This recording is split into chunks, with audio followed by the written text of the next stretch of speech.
Je te bénis et je te rends grâce. Je te rends grâce, Seigneur, de tout mon cœur. Parce que tu nous as dévancés, Seigneur. Tu es ici avant que nous ne soyons là. Tu nous aimes de tout ton cœur. Et ce n'est pas parce que nous sommes parfaits aux yeux des hommes, mais c'est simplement parce que nous avons un jour de notre vie. Et pas simplement ce jour-là, mais tous les jours de notre vie, nous remettons, nous confions nos vies à Christ. Et nous laissons Christ faire le travail. Parce que nous tendons vers cette perfection que tu es. Et nous voulons, Seigneur, t'accueillir. Seigneur, nous te voulons en cet instant. Nous ne te donnons pas des ordres, mais nous demandons simplement, de grâce, sois présent. Siège au milieu de la louange et de l'adoration de ton peuple.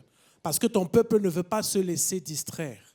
Ton peuple n'a pas envie de promener les regards discrets, inquiets. Et peut-être si quelqu'un ici a un fardeau, Seigneur, il a à cœur de le déposer à tes pieds, de le déposer à la croix. Seigneur, parce qu'il a confiance, elle a confiance. Elle sait que tu agis dans le nom de Jésus.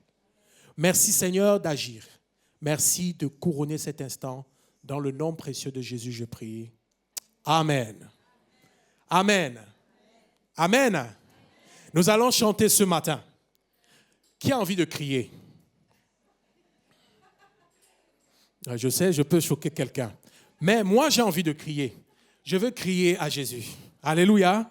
Je veux crier à toi plutôt que de me plaindre. Je n'ai pas envie de me plaindre de ce que j'ai vécu. Je n'ai pas envie de me plaindre des difficultés. J'ai juste envie de crier à toi. Alléluia. On va chanter ensemble. Je veux crier à toi.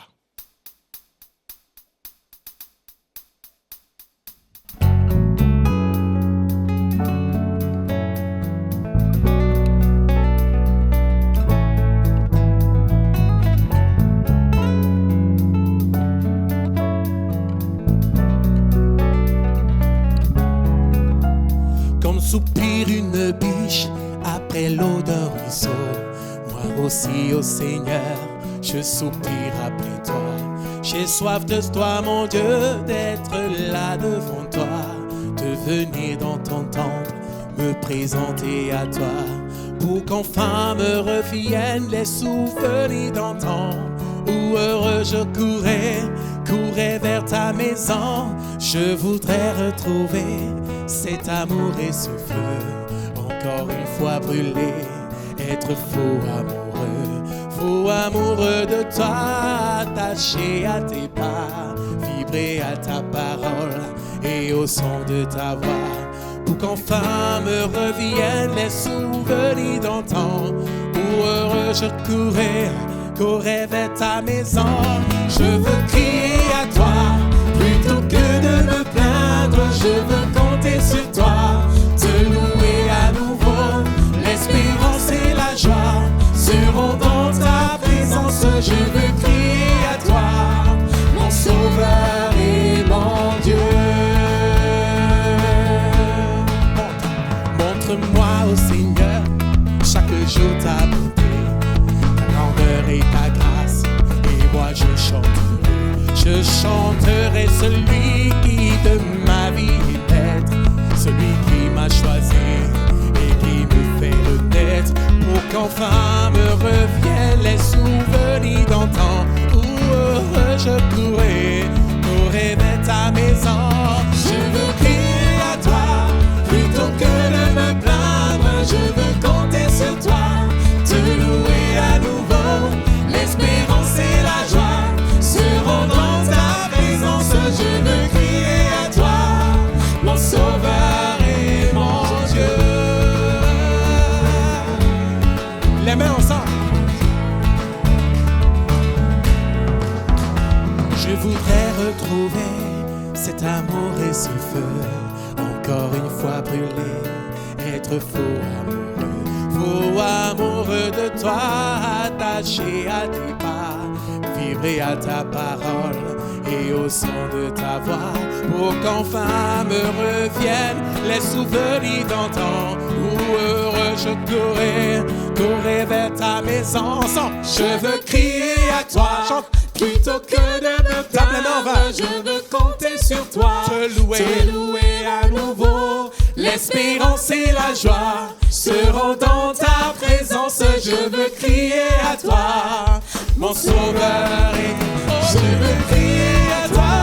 Plutôt que de me plaindre, je veux compter sur toi. Te louer à nouveau.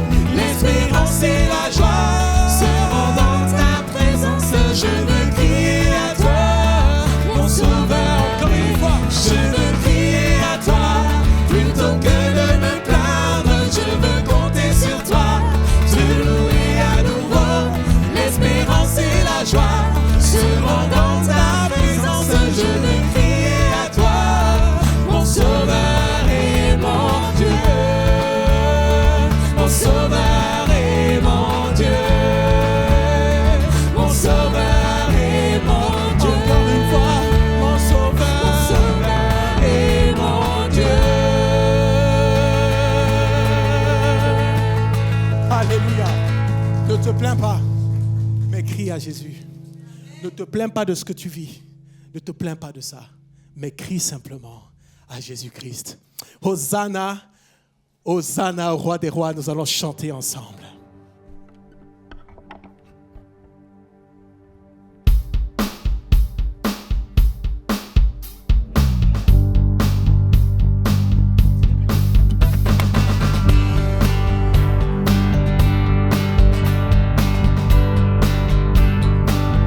Un chant s'élève, les yeux se tournent vers toi.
retrouvons la force de vie.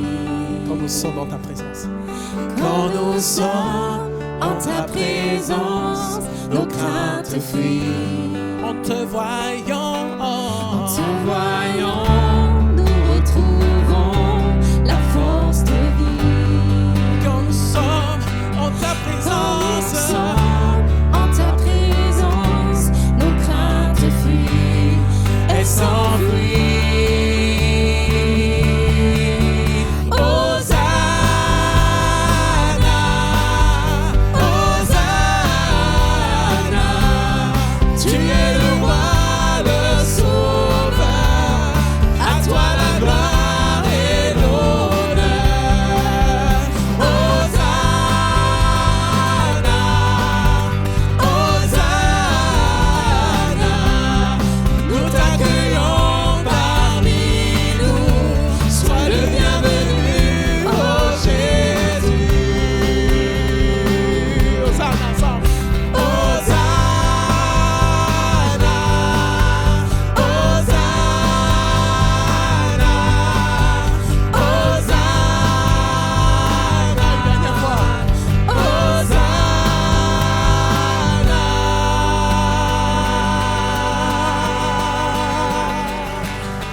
Tu es le roi, le sauveur. À toi la gloire et l'honneur. Hosanna, Hosanna. Nous t'accueillons parmi nous t'accueillons parce que nous voulons que tu sois là. Bienvenue, ô Jésus. Hosanna encore une fois de plus. Hosanna. En disant Hosanna, je regarde au ciel. Hosanna. En disant Hosanna, je regarde à Jésus-Christ. Tu es le roi des cieux, tu es le roi de mon cœur, tu es le roi de ma vie. À toi l'honneur, à toi. Hosanna encore. Hosanna. Hosanna. Nous t'accueillons, Seigneur. Nous t'accueillons parmi nous. Sois le bienvenu. Sois le bienvenu, ô Jésus. Sois le bienvenu. Et alors que tu es le bienvenu, Seigneur Jésus, maintenant nous voulons entrer. Nous voulons entrer dans ton cœur, entrer dans tes parvis. Nous désirons que tu prennes ta place, Seigneur.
Par le sang de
es le Saint des Saints.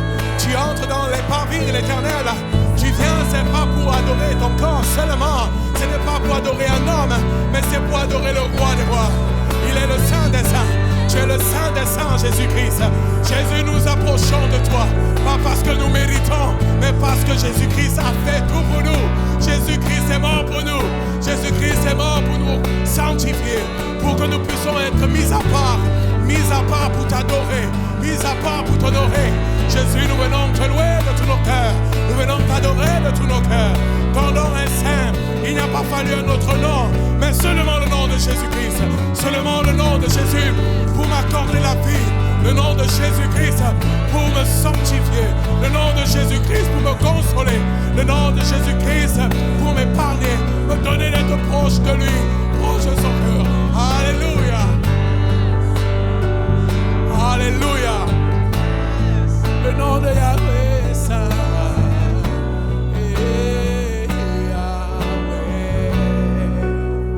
Car ton nom, le nom de Jésus est saint. Le nom de Jésus est saint. Alléluia, le nom de Jésus est saint. Le nom de Jésus est saint. Alléluia. Alléluia. Entre dans le Saint des Saints. Entre dans le Saint des Saints.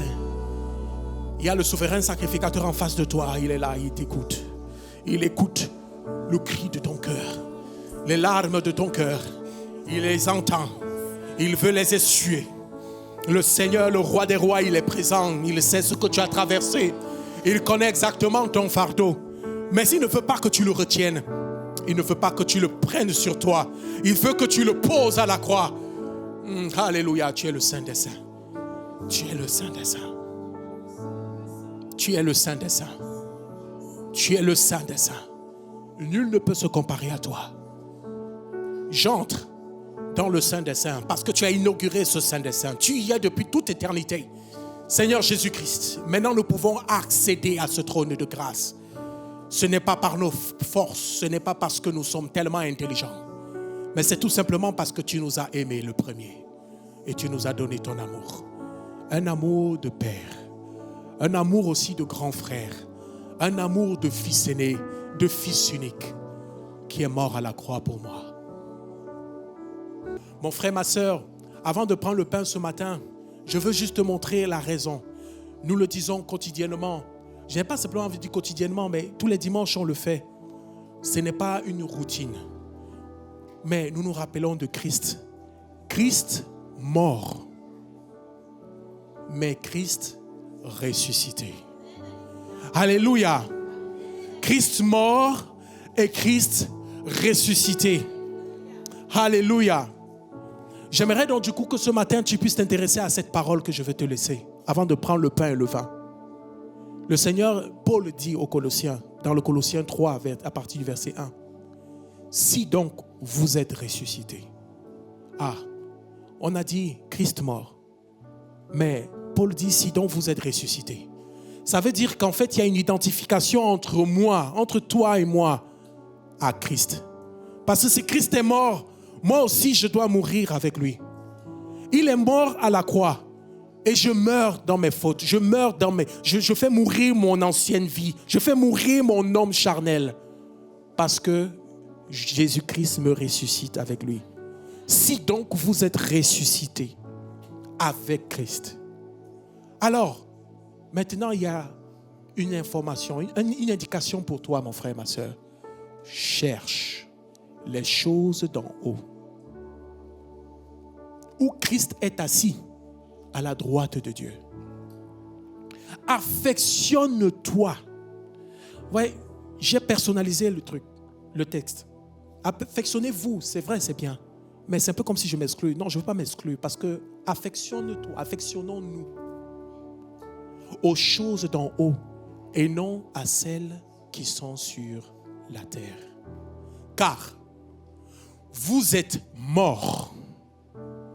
Est-ce qu'il y a des morts ici, là, dans cette église? Nous ne sommes pas une église qui sommes entourés des personnes mortes. Mais si. Mais mortes parce que notre vie est cachée avec Christ en Dieu. Nous sommes morts à notre ancienne vie. Nous sommes morts à ce que nous étions. Mais est-ce que ce que tu étais a tendance à prendre plus de place sur ce que tu dois devenir en Christ? Ça, c'est la question qui t'est posée ce matin. Quand tu prends le pain et le vin, examine ton cœur. Est-ce que ce que tu étais a tendance à prendre plus de place? Est-ce qu'elle a tendance, ton ancienne nature, est-ce qu'elle a tendance à venir dominer, à venir supplanter la nouvelle nature que Jésus t'a donnée? Si c'est le cas, mon frère, entre dans un processus de repentance. Demande au Seigneur Jésus pardon. Confie-toi à l'Éternel. Dis, Seigneur, je te demande pardon. Parce que je ne veux pas laisser cet homme-là, cet homme mort que je suis, cette femme morte que je suis, je ne veux pas la laisser dans le tombeau. Je suis carrément en train de la laisser prendre la surface. Mais je n'ai pas envie de ça. J'ai envie que l'homme nouveau, j'ai envie que la personne nouvelle que je suis puisse prendre le dessus. Je veux que la nouvelle personne que je suis en toi puisse prendre le dessus. Si c'est le désir de ton cœur, mon frère, ma soeur, courbe ta tête ce matin. Examine-toi avant de prendre le pain et le vin. Regarde sur quoi est-ce que tu es affectionné. Si tu es affectionné aux choses d'en bas, ton esprit est en bas et ta récompense sera juste ici en bas. Malheureusement, elle sera éphémère parce que ce qui est en bas va périr. Mais si tu t'affectionnes aux choses d'en haut, le Seigneur déjà qui t'a réservé une place dans les hauteurs, le Seigneur qui a déjà réservé une place dans son sein, tu es présent dans les lieux célestes. Mais toi qui es né de nouveau, alors là, le Seigneur te donne cette opportunité. Affectionne-toi aux choses d'en haut. Cherche les choses d'en haut et non celles d'en bas. Courbe la tête, réfléchis à toi-même et mon frère va élever la voix.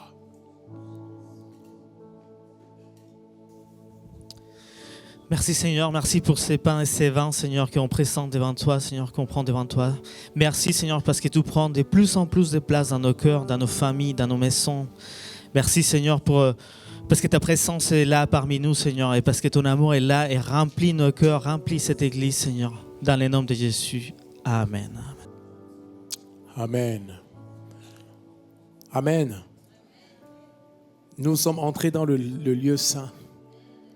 Dans le Saint des Saints se trouve notre sacrificateur, notre Dieu, le roi des rois, celui qui a vaincu la mort.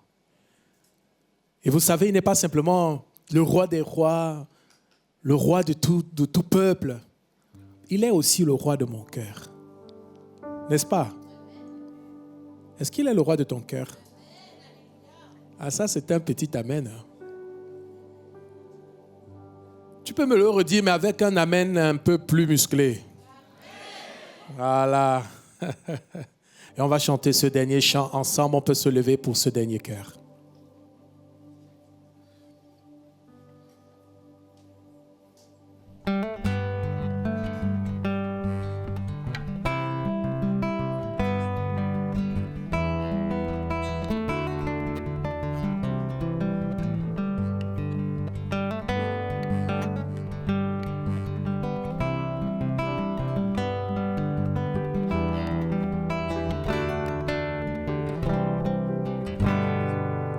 Que le roi de mon cœur soit la montagne où je cours, la fontaine où je bois, oh il est mon chant.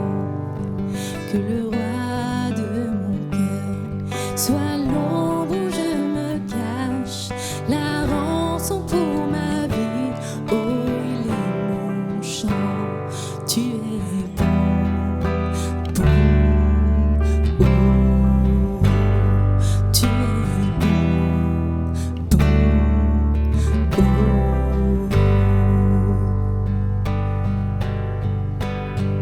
Que le roi de mon cœur soit le vent dans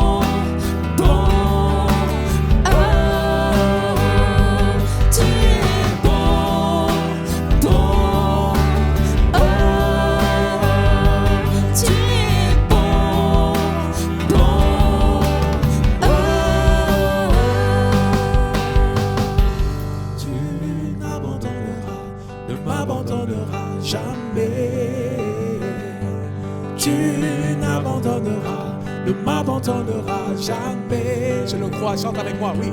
Tu n'abandonneras, ne m'abandonneras jamais. Tu n'abandonneras, ne m'abandonneras jamais. Déclare. Tu n'abandonneras, ne m'abandonneras jamais. Tu n'abandonneras, ne m'abandonneras jamais. Tu es bon, bon, oh. Tu es bon, bon, oh. Tu es bon, bon, oh. Tu es bon, bon, oh. Tu n'abandonneras, Seigneur, non. Tu n'abandonneras, ne m'abandonneras jamais. Tu n'abandonneras, ne m'abandonneras jamais. Il ne m'abandonnera, non. Tu n'abandonneras, ne m'abandonneras jamais. Tu n'abandonneras, ne m'abandonneras jamais. Tu es bon, bon, oh. Tu es bon, bon, oh. Tu es bon, bon, oh. Tu es bon, bon, oh.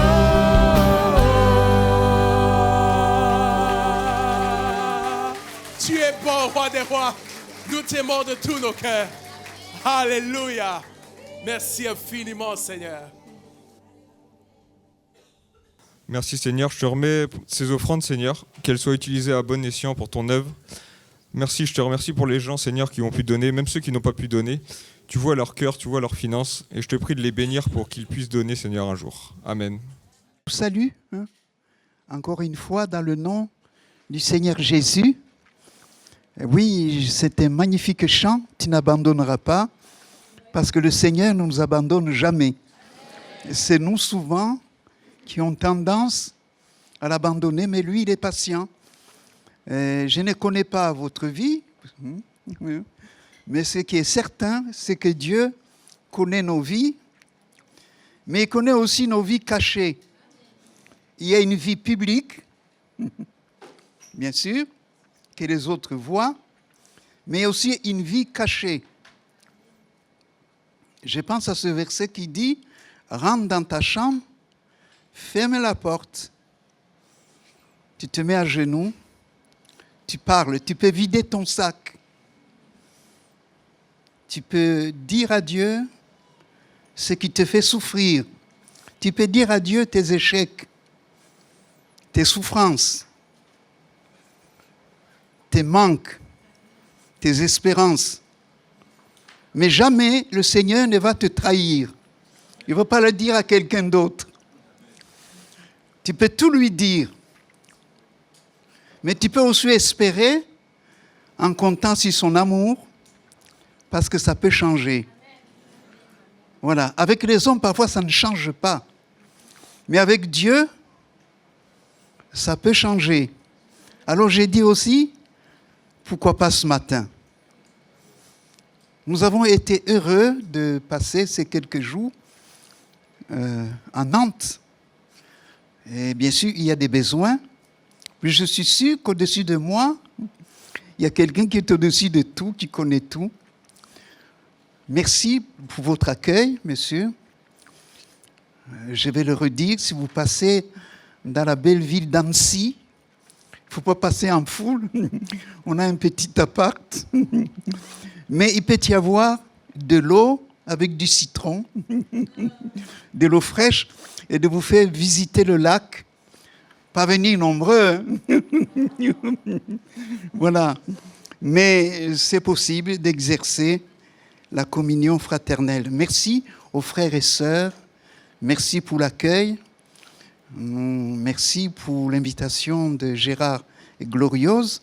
Merci aussi, bien sûr, pour tous ceux qui, d'une manière ou d'une autre, nous avons pu rencontrer. C'est notre dernier culte parce qu'au mois d'août, on va à un lieu qui s'appelle le Refuge. C'est un lieu qui accueille les gens qui ont peu de moyens. Nous avons disposé d'une semaine. C'est une maison que monsieur le pasteur Riggenbach a ouvert. Il est dans la gloire, bien sûr. C'est une belle région, l'Alsace. Vous passez quelques jours, mais il y a l'avantage, c'est qu'il y a le matin la prière et le soir, et il y a le culte le dimanche. Et beaucoup de gens viennent, s'approchent de Dieu, et c'est pour moi une joie. Un témoignage avant d'ouvrir la parole de Dieu. On a rencontré une Belge. Moi, j'aime beaucoup les Belges. Hein. Ils aiment la bière et le frites. Alors, comme elle était musicienne, je lui dis, « Madame, j'ai appris que vous êtes musicienne, vous pouvez prendre le piano, nous aider ?» Alors, des professionnels, hein. Elle a pris le piano avec la musique, impeccable. Et puis à la fin, j'ai apporté la parole. Je ne savais pas que vous étiez un pasteur de Pentecôte. Jamais je ne serais allé au piano. Ah, j'ai dit pourquoi. Elle avait eu un incident. Ça arrive que dans la vie, on ait des incidents. Ça arrive. Puis on a discuté. Et pendant le séjour, elle s'est convertie. La conversion, c'est faire demi-tour. Et puis elle a été tellement bouleversée qu'elle a mis sa vie en ordre. Elle repartait en Belgique, elle a regagné une église. C'est bon quand même. Eh oui. Et puis on ne savait pas, comme on était à l'époque, on était dans une petite assemblée qui s'appelle Manosque. Moi j'étais en déplacement, on m'a dit, il y a une Belge qui est venue vous chercher. Donc le témoignage est capital. Quand vous rendez témoignage, vous ne réalisez pas les conséquences. Parce que celui que nous annonçons est plus grand que nous. Dire ce que Dieu a fait pour nous est une bénédiction. Pour les autres, je ferme la parenthèse. En priant le Seigneur, il y a ce texte qui est venu sur mon cœur que j'aimerais partager avec vous. Nous allons aller dans le livre de la Genèse, chapitre 22. Nous vous remercions. Je pense que Marie-France est d'accord avec moi. Est-ce que tu es d'accord? Il est d'accord avec moi. Voilà, nous vous remercions. Que Dieu vous bénisse vraiment. On continuera à prier pour vous. Genèse, chapitre 22. Voici ce qui est écrit.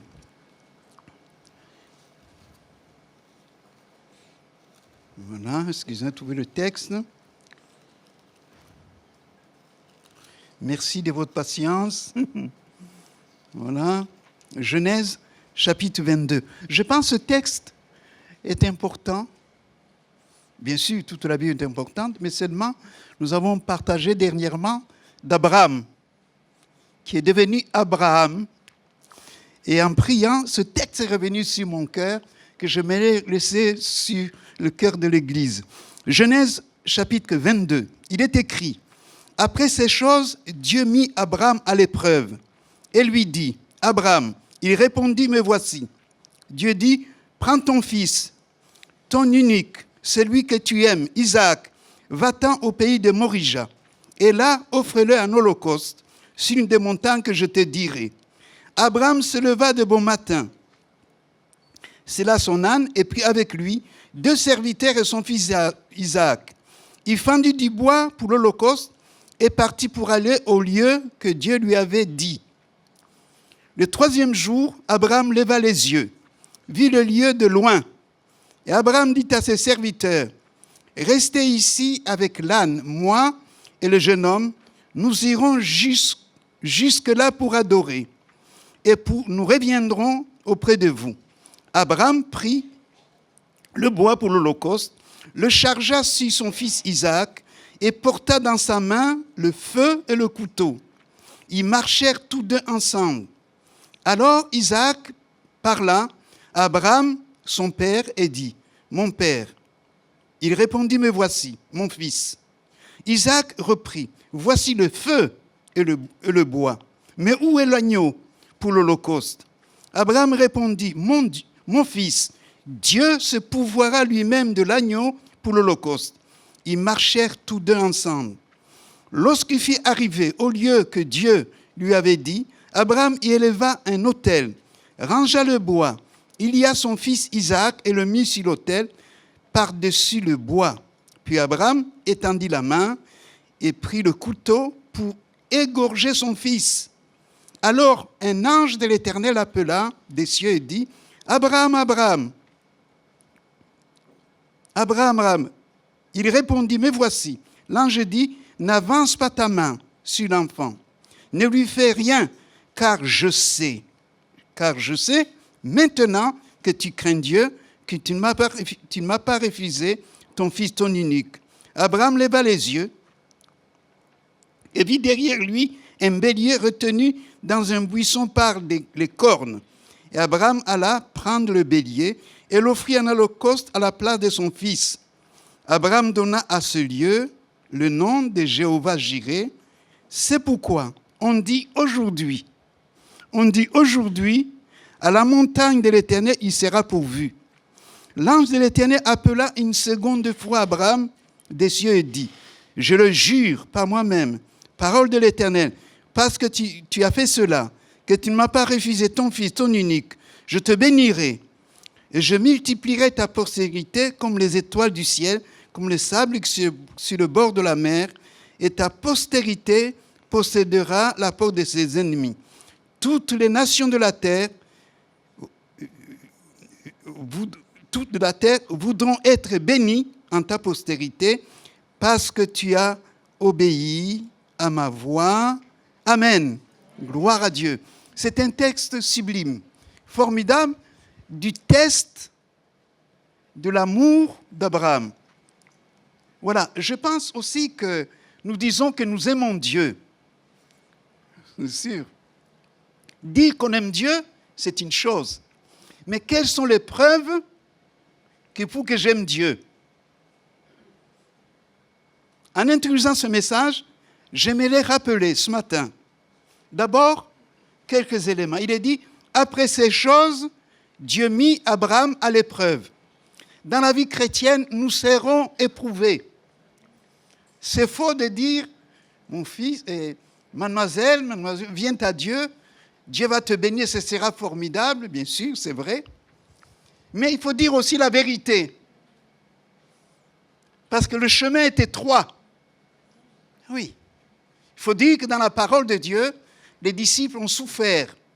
Jésus a souffert.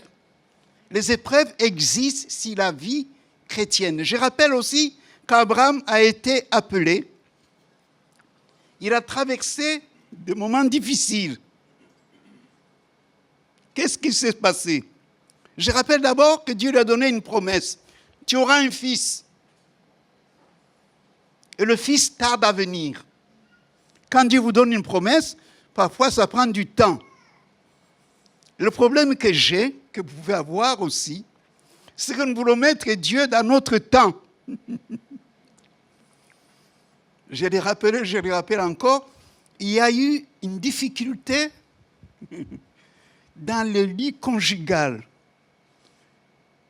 Sarai a dit, chérie, ça ne va pas. Je suis vieille, ça ne marche pas. Il faut prendre la servante. Il a certainement résisté un peu. Dieu nous a dit. Comme il revenait à la charge, le pauvre Abraham était fatigué. Il me dit, écoute, on va le faire. Il a pris, bien sûr, Agar, et Ismaël est venu.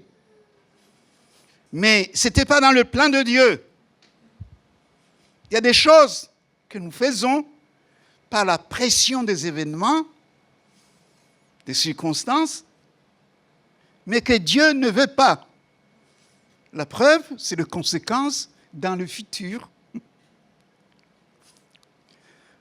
Mais Dieu, dans sa grâce, va faire grâce quand même à Abraham. Au temps marqué, Isaac va venir. Ce sont des choses qui se sont passées. Je rappelle qu'Abraham est descendu en Égypte. Pour ceux qui lisent la parole de Dieu, en Égypte, pas de contact avec Dieu. Ce sont des vacances je dirais dangereuse. Quand vous allez en vacances, je vous recommande de prendre la Bible. Si vous pouvez vous rapprocher d'une église, c'est mieux. C'est le silence. Quand je regarde la parole de Dieu en Égypte, ce silence avec Dieu. Mon frère, ma soeur, comme pour moi, c'est dangereux de voyager, de faire silence avec Dieu. Même si vous êtes avec des inconvertis, des amis vous ont invité, retirez-vous, allez dans la chambre, mettez-vous à genoux, parlez à Dieu. Ah oui, peut-être c'est l'occasion que Dieu réveille ceux qui vous ont invité. C'est possible, ah oui. Donc c'est le silence. Je rappelle qu'en Égypte, je le souligne encore, il a réalisé la beauté de Saraï. Messieurs, votre femme, c'est la plus belle. Dites amen, messieurs. J'ai dit à une dame, mais votre monsieur, c'est le plus beau. Elle dit, vous le connaissez, vous?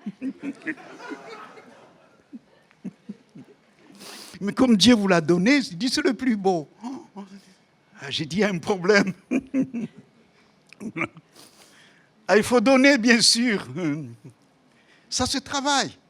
Il faut amener le café à madame au lit. Je ferme la parenthèse. Non, c'est important. Donc, pour la communion, le contact, ça se travaille. Eh oui, c'est important. Donc, il y a eu des difficultés. Il faut le reconnaître, c'est notre quotidien. Donc, en Égypte, Abraham s'est enrichi. C'est terrible. Un frère, je ne dis pas son nom, bien sûr, est venu son pasteur, il dit, j'ai eu la promotion, c'est formidable. Je chante de cadre, je passe grade supérieur et mon salaire double. Et je chante des régions. Monsieur le pasteur, Dieu est formidable. Et le pasteur lui dit, est-ce que là où tu vas, il y a au moins une assemblée? Le frère gardait le silence. Il a changé de promotion, le salaire a doublé, une voiture de fonction, mais on lui a placé à côté une belle secrétaire. Ce qui arriva, arriva. Pas de communion avec Dieu, parti avec le secrétaire, la famille en catastrophe, divorce. Ensuite, elle a perdu son travail. C'est terrible. C'est parti par un mauvais choix. Même si c'est les champs, il faut se mettre à genoux pour demander à Dieu si c'est bon. Ah oui. Il vaut mieux du pain sec avec la joie que du beurre, de la confiture. Voilà, je ferme la parenthèse, bien sûr, de ce qui nous arrive. En Égypte, Abraham n'a pas été un exemple pour Lot. En remontant, bien sûr, Lot a fait le mauvais choix. Abraham est revenu, il a invoqué Dieu. L'Écriture nous dit, invoque-moi, je te répondrai, je t'annoncerai des grandes choses, des choses cachées que tu ne connais pas. Il y a des choses que je ne connais pas. Mon frère, ma soeur, des choses que tu ne connais pas dans la famille, que Dieu connaît. Mais tu peux invoquer Dieu. Parce que Dieu sait tout. C'est important de lui faire confiance. Si tu traverses des moments difficiles, il faut savoir que les moments difficiles que tu traverses, Dieu les connaît. Eh oui. En tout cas, Lot a choisi la vallée de Sodome et Gomorrhe. C'est terrible. Il a perdu, c'est tragique, une partie de sa famille. Parce que le témoignage de Lot, c'était comme une plaisanterie. Il y a beaucoup de gens qui présentent la parole de Dieu. Mon frère, ma soeur, Dieu ne présente pas. Il nous dit la vérité. Nous sommes faibles. Je suis le plus faible. Il faut croire que Dieu est fort pour nous aider à être fort, même si on est faible. Parce que Dieu connaît ta vie. Ce sont des choses qui se sont passées. Eh oui. J'aimerais ce matin Rappelez bien sûr l'importance du test. Dieu veut tester notre foi. Je rappelle que le Dieu de la Bible, c'est le Dieu formidable. Oui. Dieu veut qu'on serve simplement. Peut-être que tu n'as pas beaucoup de capacités ni de services. Voilà. Je rappelle ce petit témoignage. Moi, je me suis converti dans la ville de Montpellier. Comme j'avais du temps le soir, je faisais de la recherche. Et puis, il y avait un problème de ménage dans l'église. Vous savez, les gens qui font du ménage, c'est un bon service. Quand je m'assois sur une chaise, je bénis Dieu pour ceux qui font le ménage. Eh oui, c'était un plaisir. Il y avait aussi l'aspirateur. Comme le soir, j'avais du temps, je prenais l'aspirateur, j'ai nettoyé parce qu'il y avait un problème du nombre de gens qui font le ménage. J'ai regardé le responsable, j'ai demandé la clé. J'ai dit, moi j'ai du temps le soir. Pendant 3 mois, l'église est nickel. Comme j'avais du temps, j'ai terminé, je me mettais à genoux devant l'autel, je bénissais Dieu pour les cultes, pour la louange. Je faisais avec joie. Et puis un soir, Dieu me dit, tu vas me servir. Comme j'étais dans les finances, moi j'ai pensé, j'avais le servi dans les finances. Le raisonnement, c'était pas ça. Et le dimanche matin au culte, Dieu a confirmé, je te dis que tu me serviras. J'ai dit, oui Seigneur, je vais aider les gens pour placer leurs finances. C'était pas ça le compte. Je suis allé voir mon pasteur, puis je lui dis, je pense que Dieu m'appelle. Moi, je le crois aussi. Il faut que tu ailles à l'école biblique. À l'école biblique, Dieu a confirmé. Moi, je pensais toujours dans les finances. Puis j'avais tout faux. Donc, ce n'est pas nous qui choisissons le chemin. Mon frère, ma sœur, c'est Dieu qui connaît le chemin que tu dois prendre. Eh oui. Puis je suis allé faire un remplacement dans une belle ville de Marseille.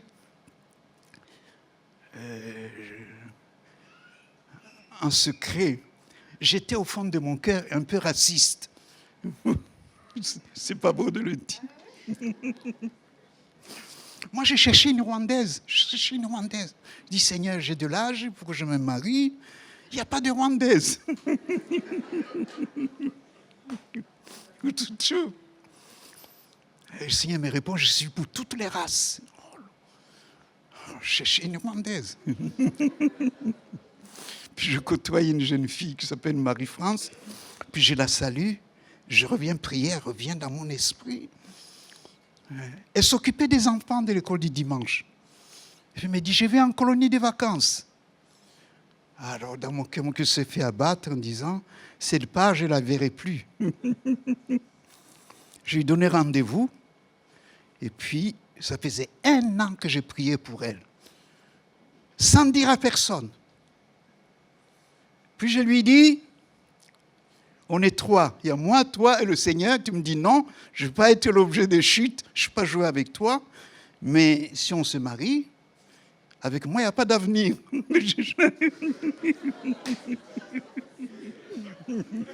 Ça dit, je n'ai pas de sécurité matérielle. Comme elle travaille à la chambre de commerce. Moi, j'ai pensé, il ne faut pas que je bouleverse sa vie. Compte. Je dis, tu me dis oui ou non, et puis on est quitte. Si elle avait hésité longtemps, c'était clair que c'était fini. Donc, le oui, après, il est revenu. C'est comme ça que Dieu, dans sa grâce, bien sûr, on s'est mariés et Dieu nous a accordé 3 enfants. Café au lait. Il y en a un qui est à Paris, dans le chemin de fer, un autre qui est à Grenoble, dans la recherche, et un autre qui est en Tanzanie. Donc je suis grand-père de 2, on est grand-père avec 2 enfants que le Seigneur nous a permis. Oui, je vais dire, j'avais tout faux au départ. Donc parfois, quand on ne sait pas, placez votre vie entre les mains de Dieu. Dieu sait tout. Je ferme la parenthèse. En tout cas, Abraham, il a invoqué l'Éternel. Il a invoqué l'Éternel. J'aimerais souligner ce matin, je vois que le temps avance, souligner le premier point quand même, c'est son obéissance. Dieu veut tester notre obéissance à son amour. Si nous aimons Dieu, est-ce que nous lui obéissons?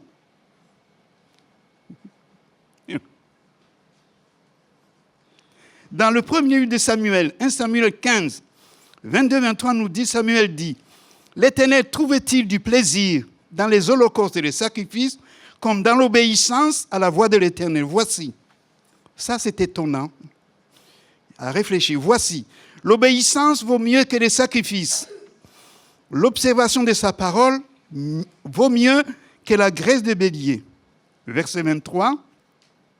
Car la désobéissance est aussi coupable que la divination. C'est fort. Et la résistance ne l'est pas moins que l'idolâtrie et les théraphim.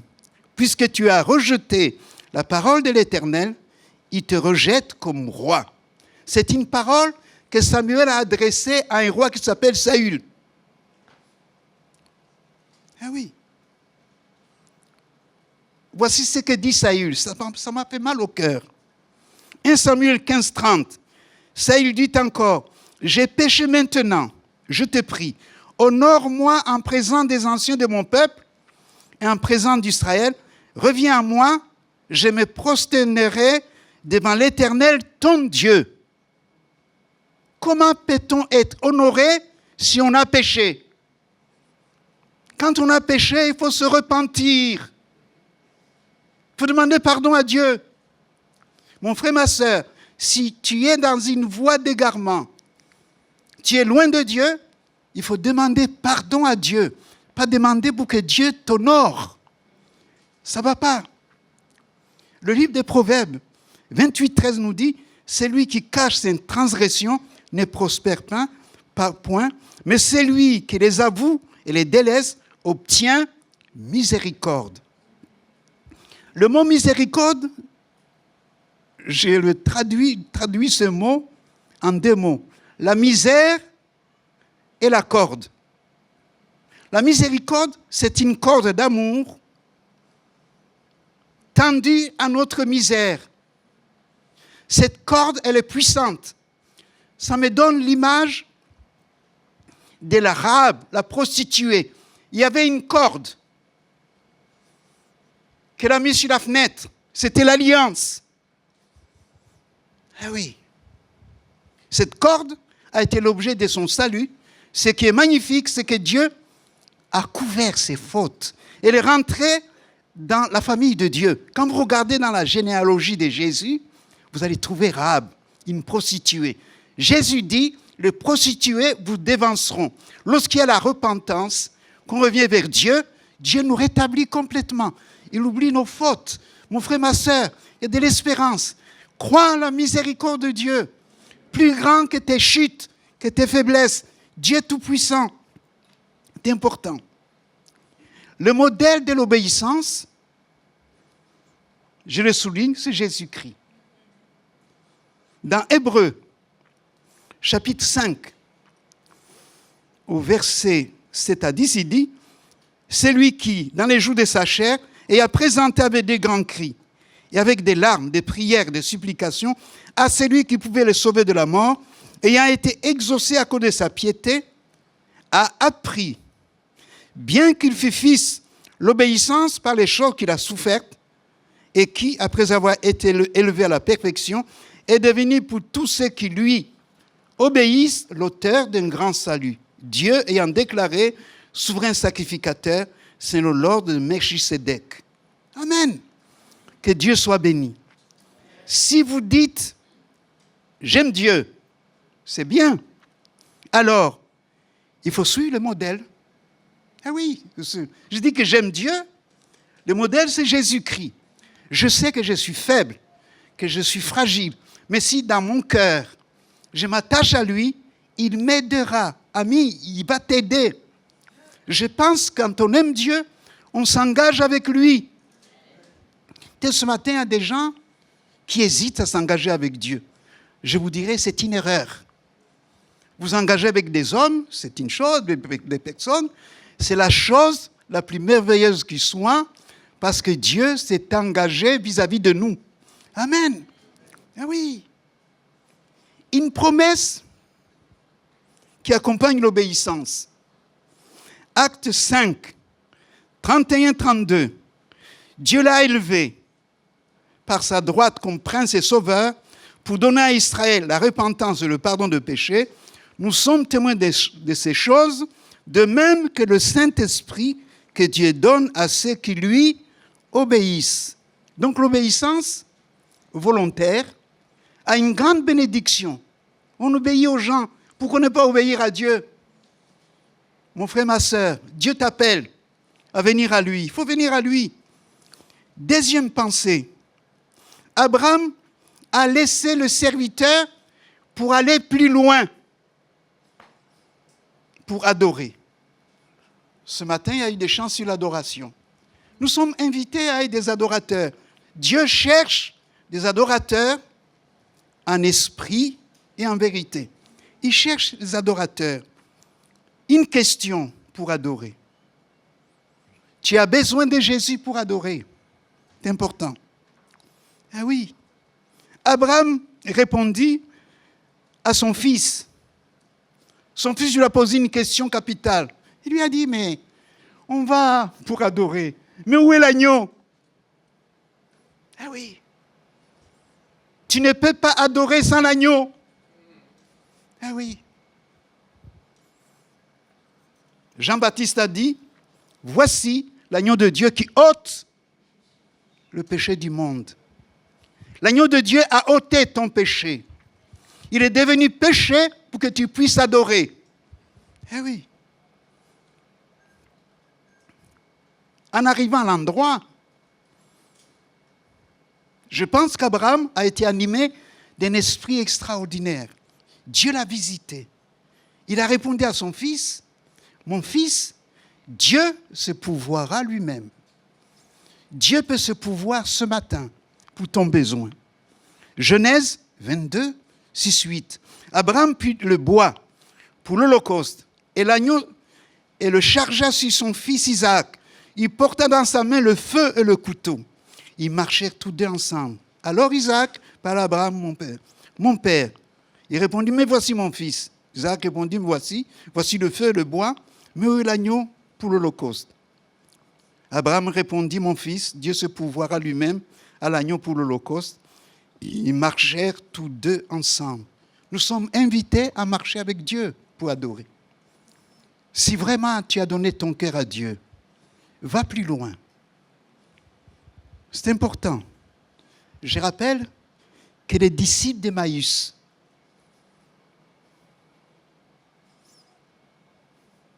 Jésus marchait à côté d'eux. Comme leur pensée était dans la mort, ils ne pouvaient pas entendre la voix de l'Esprit. Eh oui, entends la voix de l'Esprit. Comme le frère l'a dit ce matin. Jésus est mort, mais il est ressuscité. Il marchait à côté d'eux, il les a encouragés, commençant par Moïse et les prophètes. Alors, quand il y a la parole de Dieu, fais de même. Lis la parole de Dieu. Commence par Moïse, les 5 livres de la Torah. Continue avec tous les prophètes. Tu vas découvrir Jésus. Tu vas découvrir Jésus ressuscité. Ésaïe présente Jésus. Eh oui. Amen. Il est présenté comme le 5e évangile. Eh oui. Il est l'agneau de Dieu qui ôte le péché du monde. Mais il est ressuscité. Il est vivant. Alors s'il est vivant, ceux qui me voient ce matin, ceux qui te voient, ceux qui connaissent ta souffrance, qui connaissent ta peine, qui connaissent tes inquiétudes, je suis persuadé, il connaît la situation de ma famille, il connaît la situation de ta famille. Tu peux vraiment tout lui confier. Eh oui. Je rappelle ce texte qui m'a interpellé, qui peut nous interpréter ce matin, nous interpeller encore ce matin. Luc 24, 27, 35. Jésus dit, en commençant par Moïse et par tous les prophètes, il leur expliqua dans toutes les Écritures ce qui les concernait. Lorsqu'il fut près du village où ils allaient, il parut vouloir aller plus loin. Mais ils le pressèrent en disant, « Reste avec nous ce soir, le soir approche, le jour est à son déclin. » Il entra pour rester avec eux. Pendant qu'il était à table avec eux, il prit le pain. Nous avons pris le pain ce matin. Puis rendu grâce, il les rompit, il leur en donna. Alors leurs yeux s'ouvrirent, ils le reconnurent, mais il disparut devant eux. Il se dit l'un à l'autre, notre cœur ne brûlerait-il pas au-dedans de nous?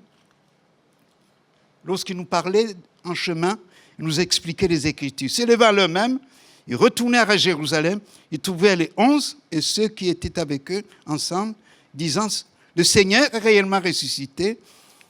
Il est apparu à Simon, il lui raconta ce qui lui était arrivé en chemin et comment il avait reconnu au moment où il rompit le pain. Est-ce que lorsque nous prenons le pain et le vin, est-ce que nous le reconnaissons? Amen. C'est bon. Il est vivant. Il y a des gens qui ont été guéris en prenant le repas du Seigneur. C'est possible. Amen. La communion avec Dieu. Je rappelle que lorsqu'Abraham a donné son fils qu'il aimait, lorsque nous donnons à Dieu, est-ce que nous donnons avec amour? Ou bien on donne comme Jacob, si tu me bénis, si tu me gardes quand je me... Ou bien on fait le calcul. Non. Parce que tout ce que tu as, les enfants que tu as, le travail que tu as, la position que tu as, c'est parce que Dieu l'a permis. Eh oui, il faut le bénir. C'est important de se rappeler. Dieu a juré à Abraham. C'est étonnant. Ça m'a vraiment interpellé. Si sa foi, il a béni. Eh oui. Parce que Dieu savait qu'Abraham aimait Isaac.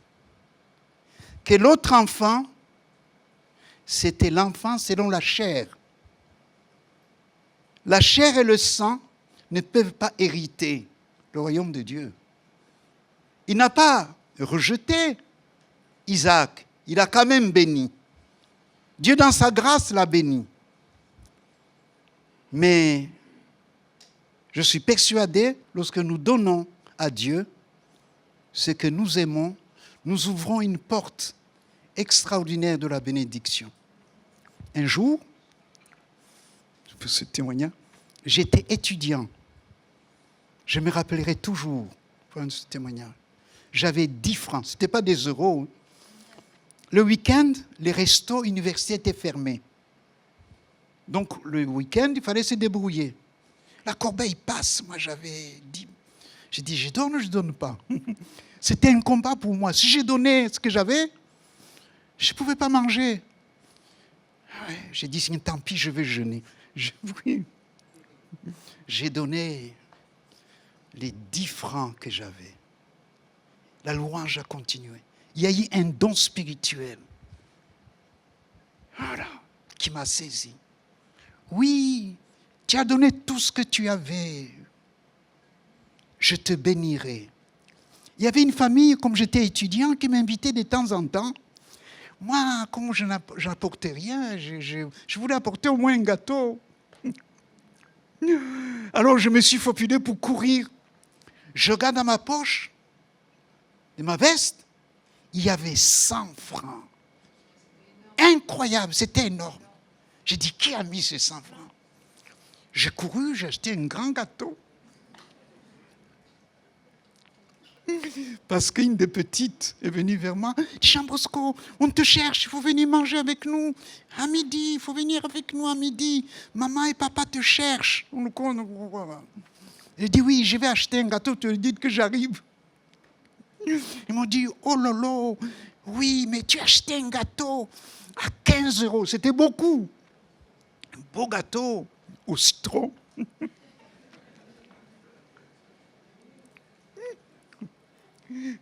C'était vraiment... J'ai pris conscience, ce jour-là, de la grâce de Dieu. Parce que j'ai gardé encore beaucoup plus. Pour moi, 10 francs, c'était tout ce que j'avais pour la semaine. Parce que le resto, moi, ça me coûtait 1,50 €. Non, plutôt 1,50 franc. Ce n'était pas 2 €, 1,50 franc. Ça me restait presque 8,50 €. 8 francs 50. C'était beaucoup. C'était beaucoup. À l'époque, c'était en 78. Oui, le temps passe. Mais ceux qui sont étudiants peuvent comprendre. Mais c'est important. Ce n'est pas la somme. C'est l'importance comment nous donnons. Mon frère, ma soeur, comment tu donnes à Dieu? Ah oui. Abraham a donné ce qu'il aimait le plus. Il croyait que même Isaac mort, Dieu était capable de le ressusciter. C'est là toute la différence. Je vois que le temps avance. Je vais terminer. Je donne quand même ce verset, Hébreux 11, 18, 19.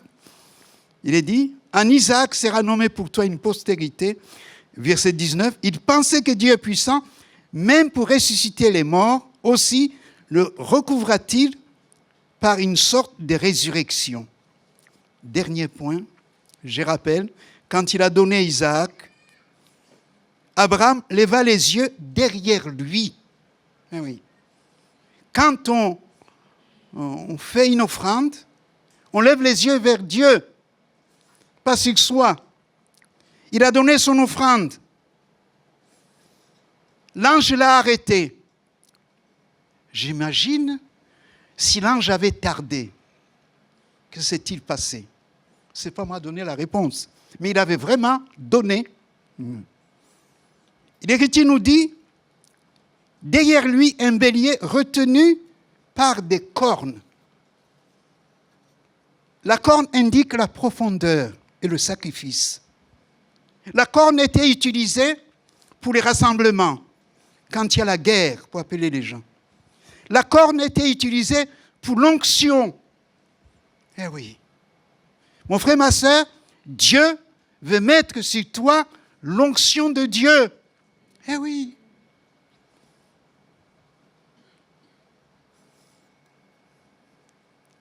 Je rappelle dans Romains 6, 21-23, il est dit, « Quels fruits portez-vous alors? Des fruits dont vous rougissez aujourd'hui, car la fin de ces choses, c'est la mort. » Verset 22, « Maintenant, étant affranchis du péché et devenus esclaves de Dieu, vous avez pour fruit la sainteté et pour fin la vie éternelle. Car le salaire du péché, c'est la mort, mais le don gratuit de Dieu, c'est la vie éternelle en Jésus-Christ, notre Sauveur. Maintenant, étant affranchis du péché, quand nous sommes affranchis, nous devons des esclaves. Un esclave ne fait pas ce qu'il veut. Il fait ce que son maître dit. Mais nous sommes des esclaves volontaires. Eh oui, c'est là toute la différence. Je pense que c'est important d'avoir un regard humble sur sa vie. 1 Pierre 5, 5, 6. De même, vous qui êtes jeunes, soyez soumis aux anciens. Et tout dans vos rapports mutuels, revêtez-vous d'humilité, car Dieu résiste aux orgueilleux, mais fait grâce aux humbles. Verset 6, ça m'a interpellé. Humiliez-vous donc sous la puissante main de Dieu, afin qu'il vous élève au temps convenable. Et déchargez-vous sur lui de tous vos soucis, car lui-même prend soin de vous. Ce matin, ça peut être un temps convenable. Nous sommes dans la présence de Dieu. Troisième regard.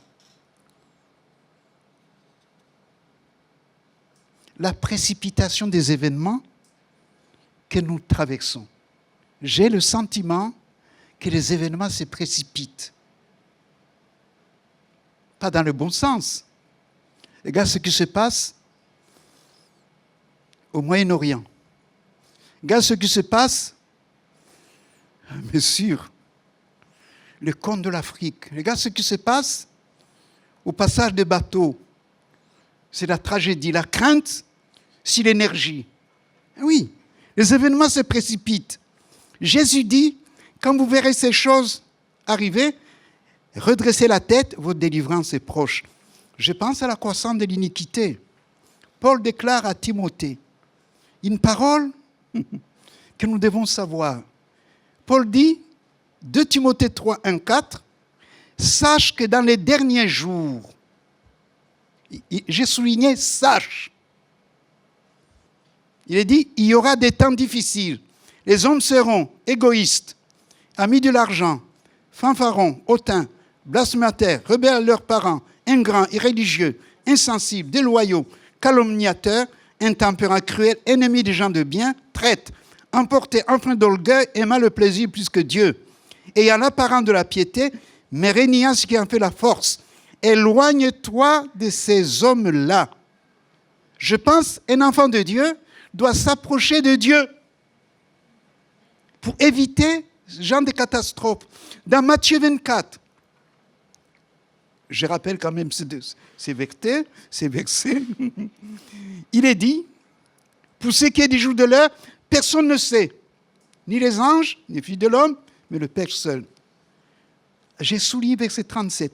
Ce qui arrivant du temps de Noé, le temps de Noé, arriva de même à l'avènement du Fils de l'homme.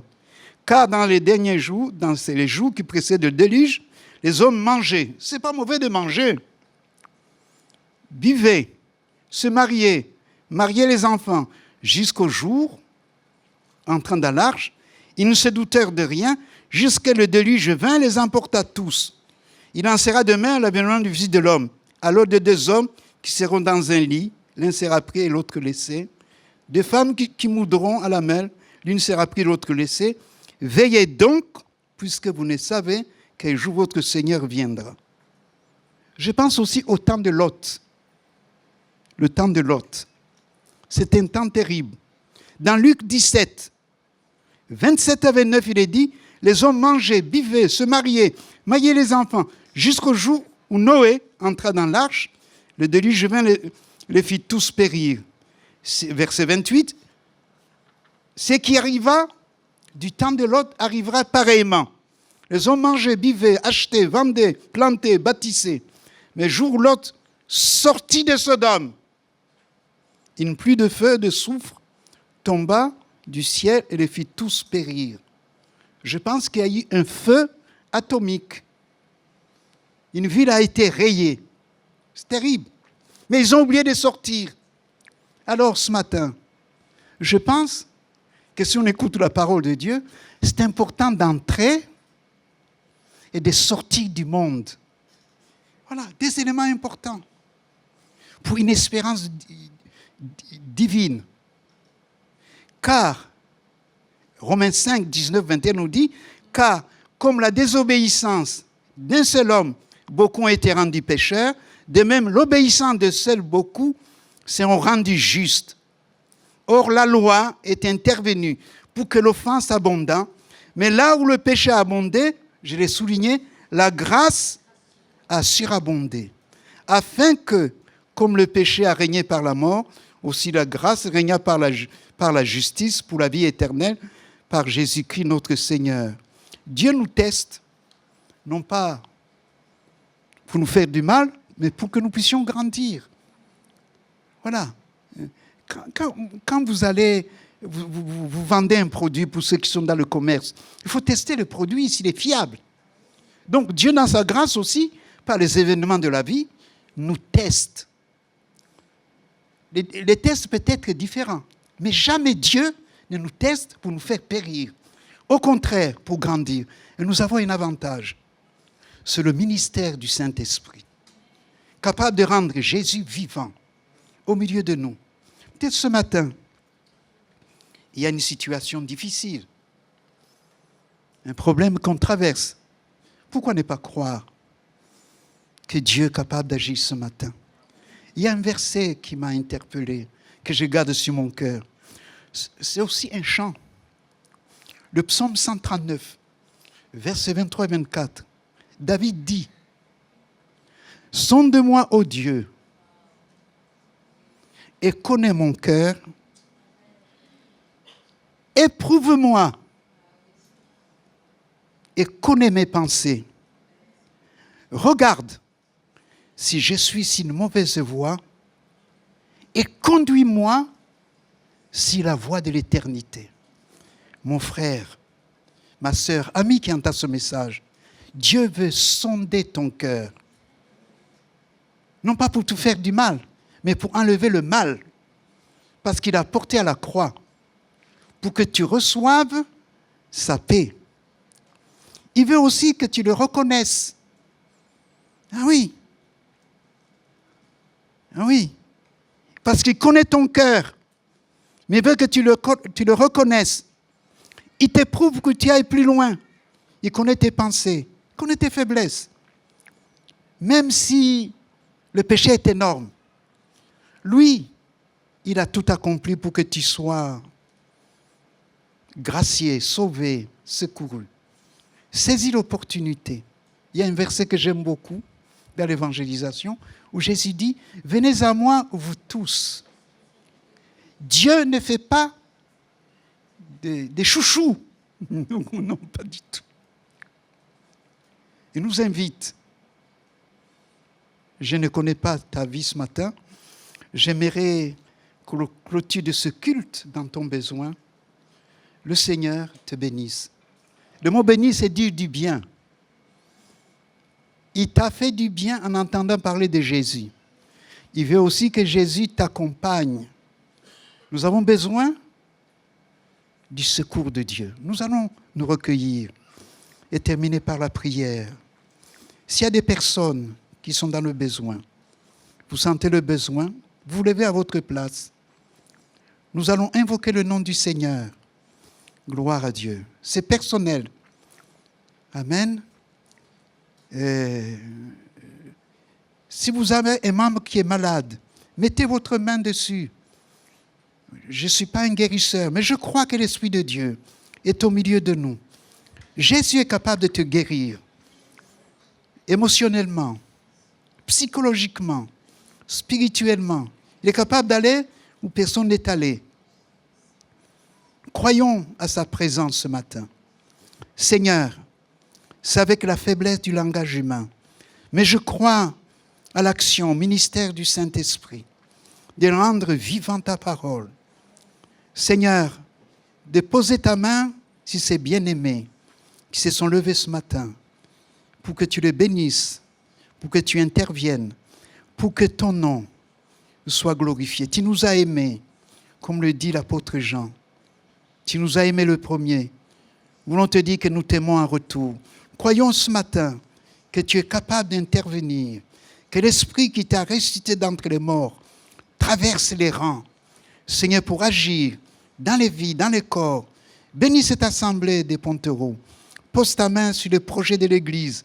Répands ta grâce sur tes serviteurs, tes servantes. Demandons vraiment ta visitation au nom de Jésus. Nous disons tous Amen. Amen.